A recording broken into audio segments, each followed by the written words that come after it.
All right, so we are live, everyone. My name is Jesse. I'm with Exploring by the Seat of Your Pants, and I am so thrilled to have students from all across California, Ontario joining us live on Zoom, and all the rest of you joining on YouTube from around the world. Every time we do a program with Ripley's Aquarium of Canada, it is a huge hit, tons of people tuning in. So we are so thrilled to have you join us as we continue to highlight this amazing facility organization in the heart of downtown Toronto. So today, we are going to be doing a topic that we have done before, but we're really excited to come back with it. We've been featuring seahorses, sharks, stingrays, all sorts of amazing animals. But today we're going to my favorite animal in Ripley's Aquarium, which is their sea turtles. So hopefully, as we do a feeding here, we're going to get a chance to meet their beautiful turtles. And I'm going to turn it over to Caitlin. She is one of the lead educators at Ripley's Aquarium. She's going to dive in with some really cool stuff. And again, hopefully we'll get to meet a turtle soon. So Caitlin, thanks so much for joining us, and take us away. Hi, thanks for having me, Jesse. Well, they are my favorite animals here too, just don't tell the fish. We are not yet joined by one of our turtles, but I will just take a moment to talk to you a little bit about our procedure back here. We're actually in the back house of the aquarium, so an area that is not accessible to the public. It's just our animal husbandry staff and aquarium biologists back here. And if you look right out this window, straight out there is our shark tank. So this is the back end of our dangerous lagoon shark tank. So out there are the sand tiger sharks, the nurse sharks, a couple stingrays. Our two turtles are somewhere out there. And then a slew of other fish. Oh, all-star, here she comes. All right, so Dangerous Lagoon is the largest exhibit here at the aquarium. It's about 3 million liters of salt water. And like I mentioned, it has lots of the bigger animals, and it's got the moving sidewalk tunnel going through it. This area that we are, I'm gonna back up a little bit, is called an acclimation pool. And if you look right over there, you'll notice a gate above it. So this pool is designed for a few different things. It allows us to have a separate area, and so we can separate animals in here from the animals on exhibit. So we would use this if we ever had a sick or an injured animal that needs vet attention, or if we have a new species or a new animal that is still adjusting to the water. It allows us to house them back here for a time before we release them into the tank with all of the different animals in there. So it gives them a chance to just get used to their new home, if that's the case. And then this area is also the area where our divers will get into the water. Let's say if they need to go in and clean the exhibit, they will get in over there using that ladder, and this allows them to get their equipment ready before they actually go out and do their cleaning. So we can open and close that gate depending on our day-to-day needs and what we're doing back here. Now this here is the all-star of our show. This is Spot. Spot is one of our reptilian friends here at the aquarium. She is a green sea turtle. We do have another green sea turtle here. So in addition to Spot, we also have our turtle named Chuy. Now Spot got her name. I'm gonna try not to drop my phone in here. If you look right on her neck, you'll notice that pinkish, well, spot. And that's how she got her name, because she has that distinguished pink spot on her neck, so we call her Spot. Chuy got her name, I really want to say she was named after Chewbacca, but that's not the case. She got her name because she chews on everything. And I mean everything in this exhibit. She loves her food, but she also loves to chew on the coral in her tank, which is all decorative. It is all fake. So she just likes to kind of rip it apart. She's slowly destroying her exhibit here. Now you can also tell these two apart based on their behavior. Chuy is really active. She loves to get her daily exercise. She's always swimming around the tank. And Spot, well, not so much. I like to say Spot behaves more like a jellyfish. She's often floating at the top of the tank, just letting the current push her around, or she's sleeping in the tank. Those are her two favorite pastimes. So right now we are doing something with Emma here. Hi, Emma. In addition to feeding Spot, we're also doing something called enrichment. So if we look over here, You'll notice that Emma has a Star Trek symbol there for Spot to come up to. So this little PVC pipe with the symbol on it is basically a target. And she is essentially trained to come over to this target and touch it in order to get her food. So we feed our turtles a few times a week, both on exhibit and in the back in the acclimation pool. And we try and do this enrichment with them a few times a week as well. So for those of you who don't know, enrichment is something we do with a lot of animals here. And we try and give them small tasks to do or some kind of environmental stimuli. And that is basically so we can keep them engaged here at the aquarium. We can keep their mind active. They have to solve puzzles in order to get some food. And then it just keeps them stimulated as well. Now, this case, we're also using positive reinforcement. So Spot knows that she needs to come to the target and touch it. And if she does, she is going to get some food. So she's going to get some leafy greens right now, some lettuce. In the bucket, I also spotted some sweet potatoes, as well as some Brussels sprouts, a few different veggies for Spot. In addition to target training our turtles, we also target train lots of other animals. We've done target training with our zebra sharks and exploring by the seat of your pants. We train lots of our sharks and our stingrays and other animals to also do this target training as well. So it's a common theme that you'll see with our aquarium animals. Now, right now I told you Spot's getting lots of vegetables. Green sea turtles are omnivores, so they will eat both meat and veggies. And it really depends on their age as to what they prefer or what they go for. When they're younger and they're juveniles, they get a little bit more protein, so they will eat some crustaceans. And then as they start to get older, they start to prefer a more vegetarian diet. So they'll switch to more algae and seagrass. We also like to throw in the veggies that I mentioned because it gives a little bit more nutrition into Spot's diet. Now, green sea turtles don't have any teeth. Instead, they have serrated ridges on essentially a beak. And that's how they crush and shred their food. Now, if we go to talking about turtles in general, there are 7 species of sea turtle right now. The leatherback being the largest, and they can weigh in at a whopping 1,500 pounds, so they can get really big. Green sea turtles like Spot here are the second largest, and they tend to max out at about 700 pounds. Most species of sea turtle are found in the same types of areas. So they're found in the tropics, the subtropics, areas like the Indo-Pacific and the Caribbean, mainly.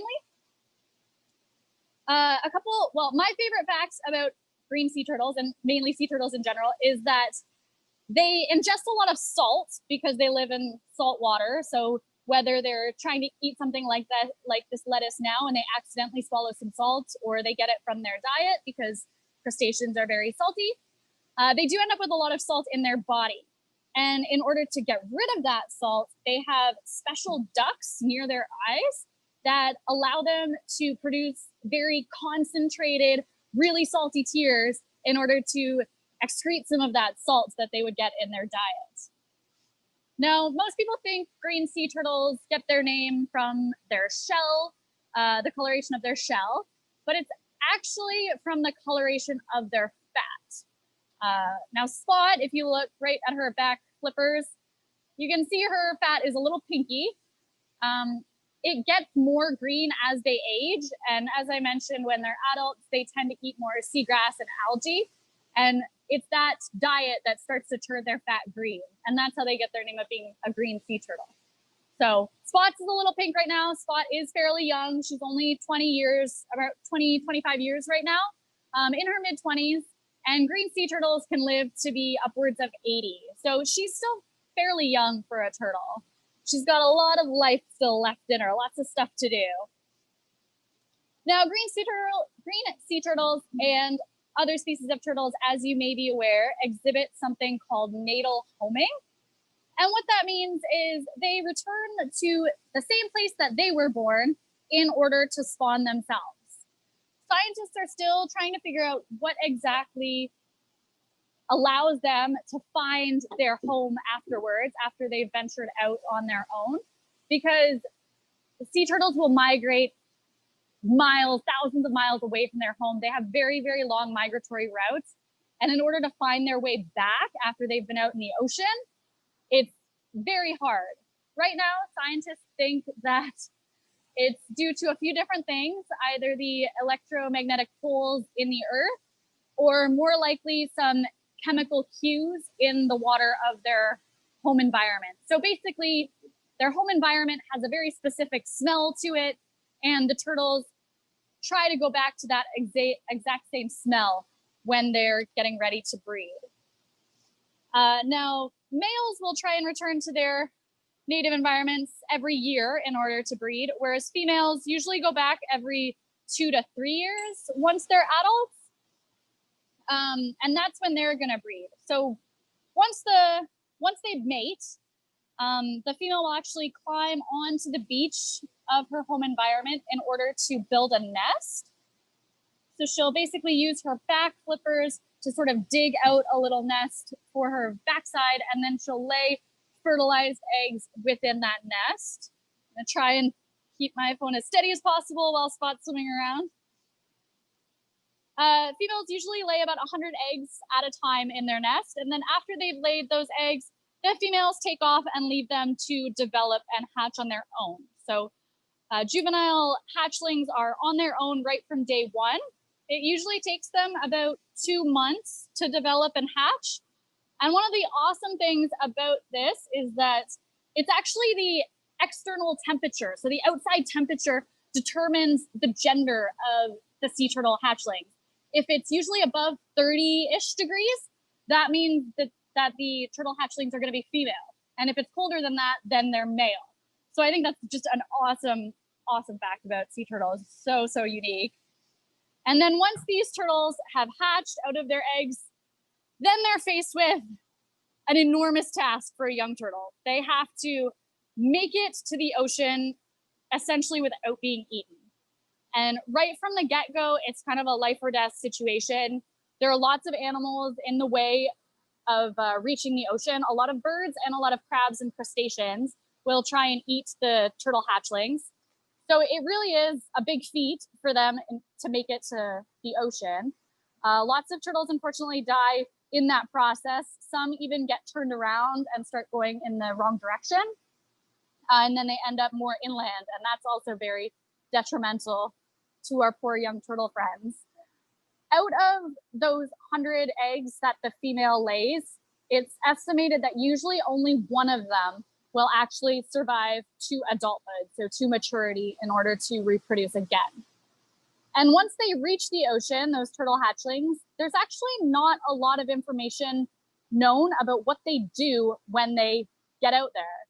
So there's kind of like a big blank space between turtle hatchling and then adult turtle returning to its native environment to spawn. Scientists don't really know what they do when they're out there.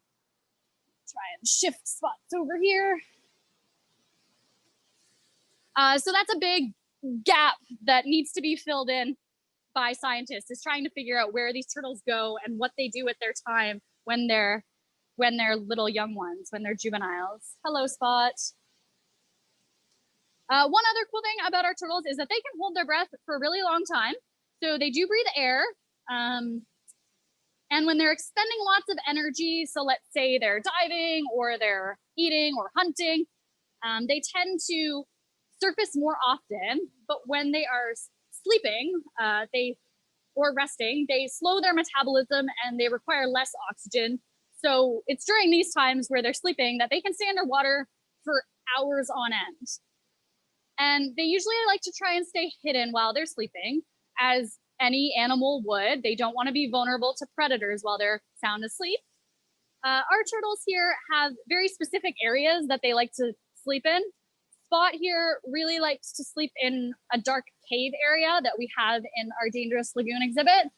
I see her there at least once a day, usually for several hours. So I think she just stays back there to sleep for a long time. And I actually noticed last week that when I went down to that area of our Dangerous Lagoon exhibit, there was a nurse shark sleeping in her area. And Spot came over and literally just sat on top of the nurse shark and took her area back. She kicked the nurse shark out of that area because it was hers. Chuy, our other green sea turtle, tends to wedge herself in some of the decorative coral in her exhibit in order to sleep. And it looks like she gets stuck. So she'll really wedge herself back there. She'll move around in order to try and get that perfect spot. And on more than one occasion, I have had guests of the aquarium ask me if the turtle needs help, if she's stuck. She gets stuck. So she'll... and then I need to just reassure them that it's fine, she's sleeping, she can hold her breath for a long time, she's not stuck. But it's nice to hear that people are concerned about our animals. Now, some of you might be wondering about turtles in the wild. Green sea turtles are currently listed as endangered with the IUCN. And the IUCN is an organization that goes out and assesses populations of wild animals. They are a great area to find resources on what the wild populations of species are in the wild, if they're doing well, if they're on the decline, if they're endangered, critically endangered. So IUCN is a great resource for that. And then it also lists their main threats as well as what we can do to help protect them, what measures we need to put in place in order to protect these animals. So green sea turtles are listed as endangered, and there are several major threats to our turtle populations. A lot of them are due to humans, to be honest, whether it's us eating them, because there are places that still do eat turtles or eat their eggs, or their shells are sometimes used in jewelry. If you've ever seen something called a tortoise shell design, just be sure that you're checking to make sure that's not actual tortoise shell or turtle shell, because sometimes it's hidden as turtle shell in there. So they're used in jewelry. Another big threat to our turtles is plastic pollution. A lot of juvenile turtles, when they're out developing, will feed on jellyfish. And as you can imagine, if you put a plastic bag in the ocean or even in any water, while it floats there, it can look remarkably like a jellyfish. And turtles will often mistake the two and accidentally ingest that plastic bag. And recent scientific evidence has come out that the plastic actually emits an odor that turtles are attracted to. So not only do they think it's a jellyfish, but it smells really good to turtles. So it's another way that they get confused and they'll end up accidentally ingesting plastic. You can imagine that's not very good for them. It starts to block their digestive system. So it gives them the feeling that they're full, and then they stop eating because they think they're full. So plastic pollution is a major issue. Another one is fishing nets. Turtles often will get accidentally caught up in either drift nets or unsustainable commercial fishing boats that are out there, those big drift nets. And turtles, like I mentioned, need to breathe air. So if they get caught up in these large nets, they can drown. And one other one is coastal development. Like I mentioned, they go back to very, very specific environments in order to reproduce. And those environments are the nice sunny areas where lots of people would love to have a beachfront home. And so right now, a lot of those habitats are unfortunately getting developed, or they're really popular for tourists to hang out. And the turtles bury their eggs, so it's really easy to miss a turtle nest and walk on it and crush those eggs. Other people will steal those eggs. I think we've lost Caitlin for a second. Let's see if we can get her back. 2 quick seconds. Hey, Caitlin, can you hear me? I can hear you. Oh, cool. The last little bit of your speech cut off there, but we got the gist, I think, before you ended. Okay, cool. Well, that was kind of the last. So as long as you got that, then we can just go into questions if people are still there. Awesome. No, we're all still here. It's only a few seconds. First of all, thank you so much for such an awesome presentation. We really appreciate you getting the chance to highlight all this cool stuff with us today. And I also want to, give a huge shout out to Spot, who made the best possible entrance. Like, they waited a little, get on their toes, and then came in just full out, arms to the side, boom, right for the food. So way to go to Spot. So we've got people joining from all over Canada and the US on YouTube. Just let me know where you're joining from. I'll share as many questions as I can with Caitlin. For our live groups, Ms. Barraz's class, Ms. Lapierre, just let me know if you have questions. I'll come to you and we will get started and share a whole bunch of cool stuff. But I want to start off, Caitlin, with A question from Connor joining us in Port aux Basques, Newfoundland. He wants to know what a turtle shell is made out of. Oh, that's an awesome question. It's a combination of things very similar to your fingernails almost. So it's a combination of keratin, and I think there's some bone in there as well. So really hard structures. Yeah, fantastic. So I encourage you guys to, oh, Caitlin's entirely, oh, she's back. Is she here? Caitlin's here. Good. Sorry. Weird tech issues in the back occasionally. So yes, keratins, the outer part of the turtle shell is all keratin. So if you feel your fingernails, if you feel your hair, that's what keratin is. And then underneath that is a whole layer of bones. The shell is like all of your back ribs and your front ribs, and they all fuse together and made sort of a container, a heavy duty thing for all your inner organs. So that's what a turtle shell is all about. Let me ask a question from Mr. Reed, joining us with his kindergarten class on YouTube. So he wants to know how much a turtle eats per day, Caitlin. Ooh, can you still see my video feed first off? No, so you're just on audio, but we can hear you. Okay, yeah, I somehow entered safe driving mode, so I'm really sorry, and I don't know how to get out of it. Oh wait, here it is. Okay. Hey, turtle. Okay, I'm really sorry about that. How much they eat per day, right? Yep. Okay, they usually eat a percentage of their body weight, so usually around 3% of their body weight, but they do not eat every single day. We do have days where we will fast them, and that basically helps their digestive system not get overloaded, essentially. So we'll have days where we don't give them anything. Turtles can also go a really long time without eating. They're very, very hardy animals. So Spot will usually have 1 day a week where she doesn't get any food, and it just allows her system to process anything that was left over. They're also very voracious animals. They love to eat. So we essentially have to cut her off sometimes, or else she would just eat all day long. And as I mentioned, she's also a little lazy. So we need to make sure that she's not overeating. Fantastic. That's funny, Caitlin. All right, we're going to go to Miriam. Who's going to share a question with us from Brantford, Ontario. So come on up. You might need to demute your own microphone, and then we'll take a question from you. Perfect. Okay, so hello, everybody. Our question is, how many sea turtles do you have at Ripley's Aquarium? Nice. That is a great question. We only have 2. So we have Spot here, and then we have Chuy, her sister. So just the 2 right now. And these 2 are honestly a lot for our tank to handle. A lot of people think that the sharks in our dangerous lagoon tank are the bosses of the tank, but it's actually these 2 turtles.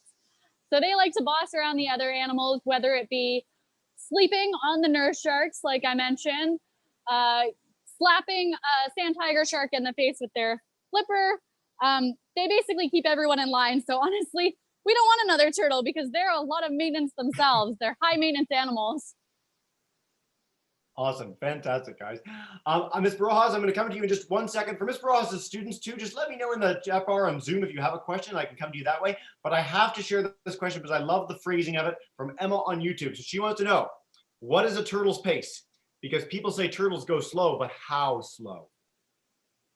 Oh, a pace. Yeah. How slow do they go? Okay, well, I don't have an exact measurement for you. And I suspect it depends on the turtle itself. For us, our turtles are like night and day. Spot here in front of you, this is the most movement I have seen from her in probably a week. She is a very avid floater. She does not like to swim very much. She likes to just let the current push her around. Whereas Chuy, she loves her exercise. She loves being active. She's pretty quick around the tank. So it really depends on the individual turtle. Yep, fantastic. Thanks, Caitlin. All right, I'm going to go to Ms. Barojas herself. Share a question on behalf of her class. So you're demuted. Go for it. Okay, go ahead. How do the turtles eat jellyfish without being stung? Nice question. Oh, that is a great question. I encourage everyone to Google what the inside of a turtle's throat looks like, and then brace yourself because it is horrific. It's very, very tough. turtles in general, their skin is very tough. So our turtles actually have thick enough skin that the jellyfish sting will not affect them. Awesome. All right, great question. Nice shirt, by the way, to the student, Miss Barajas. I like the National Geographic representation. Way to go. All right, Miriam, I'm going to come back to you if you have another question for us live, and you just need to demute your mic. Good to go. We were just wondering, at the beginning of the video, you were using a bell to kind of attract the turtles. How does that work? That's a great question. It works like a dinner bell or a cowbell. So our aquarists were actually out in our Dangerous Lagoon exhibit at the top of it, throwing some food out to some of our smaller fish. We feed a lot of our animals in that exhibit around 1 o'clock, 1:30. So we needed to use the bell to get Spot over here in the back. So our turtles know that when we use that bell underwater, they can hear it very well. And it is just akin to ringing a dinner bell. So Spot knows that food is coming if she comes back to the acclimation pool. And man, she made a beeline here when she started hearing that bell. As we saw at the beginning, it's going to have been funny because we've done this turtle presentation a few times at the Ripleys Aquarium, so sometimes Spot likes to show up, sometimes not so much, but today was like the most epic entrance of all time. So kudos again to Spot. And Spot is huge, by the way. People were saying this on YouTube. Spot has grown so much since I saw Spot in person last. It's really awesome. All right. A question from Landon on YouTube, and he wants to know what ocean these turtles are found in. These guys are found all over the Indo-Pacific area. So most turtle species, sea turtles, are found in that exact same area. So lots of tropical and subtropical oceans and environments. Yeah, fantastic. We also feature the green sea turtle really regularly with the Turtle Hospital in Marathon, Florida. So they're on the east coast of Canada, the US as well. Probably not Canada. It's a little too chilly up here, but you Americans down there, lots of cool turtles. Our second question from Margaret online, what do sea turtle eggs look like? I've never had the pleasure of seeing them in person. However, what I have seen on the internet is they look almost like birds' eggs. They're white, they're very shiny and moist. So that's pretty much my answer to that. Yeah, they look a little like ping pong balls. They're like slimy ping pong balls if you ever get a chance to see turtle eggs. And some reptile eggs are neat because they have like a leathery texture instead of that hard one like you'd see with a chicken egg. So do check out eggs. And also, while we're here at Ripley's Aquarium, I have to highlight to everyone on YouTube and live, when you finish this broadcast, even if you're super excited about turtles and you don't care about sharks, look up shark eggs because they're the coolest thing you'll ever see on the internet ever. So that's my plug. Let me go to Aiden in Miss Barajas' class. Aiden, if you have a question, man, come on up. You just need to demute your mic and you're good to go. Oh yeah. How many miles does a sea turtle swim a day? Like about how far does it swim? Yeah, nice. Another one I don't have an exact number for. It really depends on the species of turtle because they all have different migratory routes. So some, like the leatherhead, swim longer migratory distances than some of the smaller species, and they're obviously a little bit faster because they're a lot bigger. Yeah. I like these stumping questions. We're just keeping Caitlin on her toes. It's really important for this broadcast. No, I love these questions. And really, for all our students, I do encourage you to look up animal migrations online. A lot of organizations now are putting trackers on animals so they can chart the entire route that they go, whether that's sharks or caribou or turtles or more. And so you can see that a lot of animals, turtles included, travel thousands of miles across the ocean for food, for mating, for all sorts of stuff. So check that out. It's really, really neat. And yeah. Yeah, can I plug in there, Jesse? Go ahead. Okay. You segued me into saying that they actually did just have two, I think they were both leatherback turtles, come back with a full migratory route. So a lot of data on their trackers. I think it just came out last week that they had returned.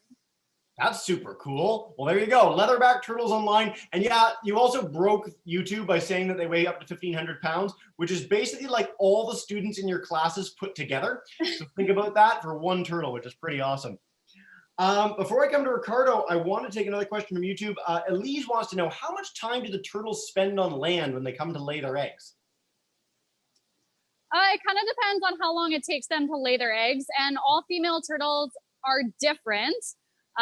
Sometimes their eggs are really easy to lay and sometimes they're a tad more difficult, but usually a week or so before they've laid all 100. Sometimes they can even do it in like an overnight session. So some are very fast and some are a tad slower. Fantastic. All right. I'm going to take one more question from YouTube before I go to Ricardo. I also actually just want to note, Dave on YouTube has corrected me, and they saw a sea turtle when they were off Nova Scotia last year. So call me a liar. Turtles even come up to Canada. Fantastic. All right, Ricardo, I'm going to come to you, man. Let's just see what you're right. Go for it. Good to go. Since you guys have two turtles, do they fight each other? Yeah. That's a great question. No, they don't. Our turtles are like sisters. They grew up together. They do have very different personalities, and I think they also have different areas in the tank that they like to occupy, so they stay out of each other's hair. But at one point, Spot was off exhibit back here for a few days, and when she went back to the tank, it was like a best friend reunion. Chuy was so excited to see her. They swam around together, so they really are just like best friends. That's awesome. Thanks, Caitlin. All right, we're going to wrap up with one last question from Landon. It's a question that I love every time we get it in any of our programs. What can the kids at home today, YouTube, Zoom, etc., do to help protect sea turtles? That's an awesome question. I love that you're excited to help our animals. There's lots of different things you can do. One thing that will have a really immediate impact is to reduce your plastic usage. I know a lot of places have been promoting that recently. You want to skip straws because those are very harmful to our animals. Anywhere you can refuse plastic.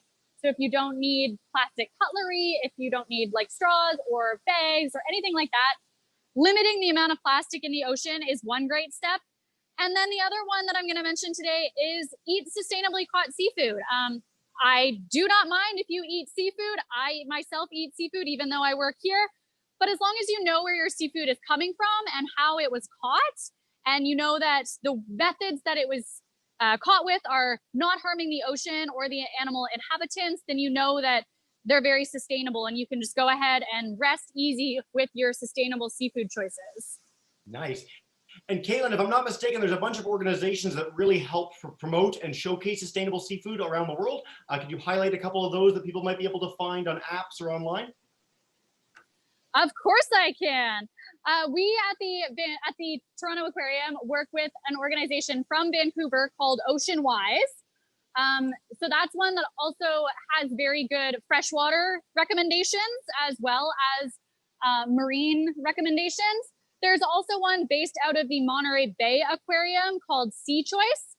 Some of them are apps. Some of them are basically little pamphlets. I keep one in my purse that lists all of the recommended, the okay but not great species, as well as the do not eat this ever suggestions. Awesome. So do find those online. I'll share those with our live groups in an email when we're done. I've just put them on YouTube as well for everyone to check out. Caitlin, this has been fantastic. Is there any last message you want to share with us about turtles, how people could find out more about what you guys are doing at Ripley's Aquarium? Yeah, you can check out our online content. We try and do live events almost every Tuesday, Wednesday, Thursday. We also have a page called Ripleys at Home where you can get lots of at-home activities. But I also want to plug a very important day coming up in June is World Sea Turtle Day. So definitely check for some online resources about that. I'm sure lots of places, us included, will be trying to highlight their sea turtle inhabitants or animals. Fantastic. Certainly Oceans Week, always one of our biggest weeks here at Exploring by the Seat of Your Pants. So keep on our site too. We're going to be announcing a whole bunch of amazing sessions coming up. And in the meantime, we've got a great session coming up with you guys in a little bit with piranha feeding. Am I correct? Yeah, next week. Yes. It's going to be great.